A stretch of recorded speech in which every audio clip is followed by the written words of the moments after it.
सलमान भाई, आपसे हम थोड़ा सा अदर यानी एक और पर्सपेक्टिव लेंगे। आप हमेशा यूथ के साथ इंगेज रहते हैं और अभी आपने यूथ एरेना भी सजाया हुआ है।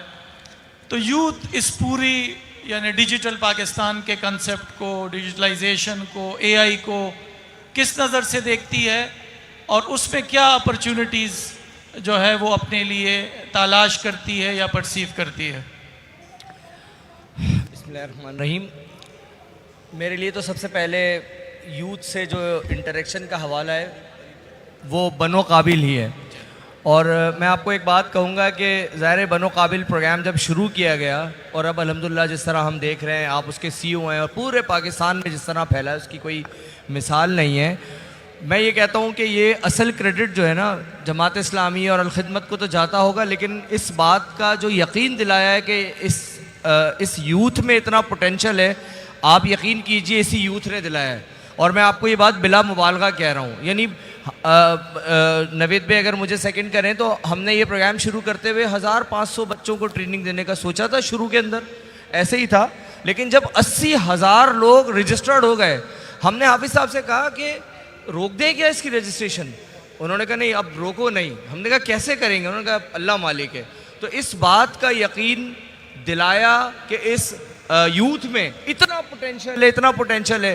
फिर हमें लगता था कराची के फला इलाके के अंदर ज़्यादा पोटेंशियल होगा, वहाँ कम होगा। शाहिद भाई पता ये चला कि हर जगह से जौक दर जौक बच्चे बच्चियाँ चले आते हैं। फिर हमें लगा कि लड़कों में होगा, लड़कियों में कम होगा। तो ये हमारी बच्चियों ने साबित किया कि वो कई जगहों पे तो वो लड़कों से ज़्यादा जो है वो पोटेंशियल था और निकले। और फिर हमने जब क्लासें शुरू की, मुझे ये था कि ठीक है शुरू कर दिया, देखते हैं क्या रिज़ल्ट निकलता है। तो आप यकीन कीजिए कि इस बात की हिम्मत हौसला इन्हीं बच्चों ने दिलाया कि इसमें बड़ा पोटेंशियल है, बड़ी जान है। हमें भी हिम्मत हुई, हमें भी हौसला हुआ और अल्हम्दुलिल्लाह इस बनो काबिल प्रोग्राम की कामयाबी का सारा क्रेडिट जो है वो हमारे यूथ को जाता है।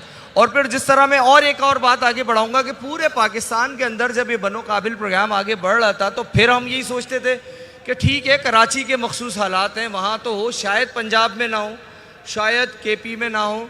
ये बात भी गलत साबित हुई। आप बताएं ना, मानसहरा से लेके, सियालकोट से लेके, लाहौर से लेके, जाफराबाद से लेके, और आप नाम लेते जाइए तो आप देखते हैं कि हैरान और परेशान हैं कि एक सोशल मीडिया पे इश्तिहार आता है, 2 बिलबोर्ड्स लगते हैं और हज़ारों तलबा और तालिबात निकल आते हैं, मैदान में बैठते हैं, टेस्ट देते हैं। तो ये वो पोटेंशियल है, ये वो ज़रख़ेज़ ज़मीन है। हमारी कुलीगें बहुत ये लफ्ज़ इस्तेमाल करती हैं। तो कोई भी कारोबारी आदमी होता है, पोटेंशियल देखता है, तो मैं समझता हूँ कि हमारे पास एक इतनी ज़बरदस्त ज़रख़ेज़ ज़मीन है और वो ज़रख़ेज़ ज़मीन बार बार साबित करती है कि हम अहल हैं, हमें एक थोड़े से पुश की ज़रूरत है, थोड़े से सहारे की ज़रूरत है। और मैं आपको एक और बात अर्ज़ करूँ कि मेरा चूँकि मीडिया और आईटी से दोनों, एक अमेरिकन कंपनी को मैं पाकिस्तान में रन करता था और उनके पूरे दीगर ममालिक में मुख्तलिफ दफातर होते थे। और rozi.pk का भी मैं ज़रूर जिक्र करूँगा। मेरा ज़्यादा काम जो है ना वो हायरिंग होता था और कि फ़लाँ टेक्नोलॉजी के लिए बंदे चाहिए। और जो हमारा अमेरिका का ऑफिस होता था सियाटल में, वो वहाँ बैठ के गोरे जो है उनकी इंटरव्यूज़ करते थे। हम जो है रिसोर्सेज को जमा करके अपने लिहाज से उनको आप यूँ समझिए कि सॉर्ट आउट करके हम भेज देते थे। तो हमने गालिबन रोज़ी की सॉर्टेड अपने कुछ कैंडिडेट्स भेजे, तो उन्होंने कोई इंटरव्यूज़ किए।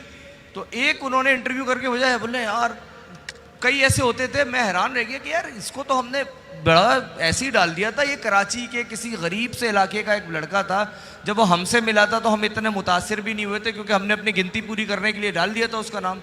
तो वो गोरे बड़े मुतासिर हुए। उसने कहा यार इतना एक्स्ट्रा ऑर्डनरी। जब मैंने उसको दोबारा बुला के इंटरव्यू किया एक और दफ़ा फाइनल करने के लिए, तो उसने बताया कि वो गालिबन किसी मजदूर या किसी ऐसे फ़र्द का बेटा था, बड़ी मुश्किल से किसी ने बता दिया और हमने उसको 2014 में हमने उसको 3.5 लाख रुपए की जॉब पे रखा। आप अंदाज़ा लगाइए कि एक घर में एक बच्चा, वो इतना अहल था कि जिसपे गोरे मुतासिर हो गए और शायद हम नहीं हुए थे मुतासिर। तो ये पोटेंशियल है और ऐसी कई मिसालें।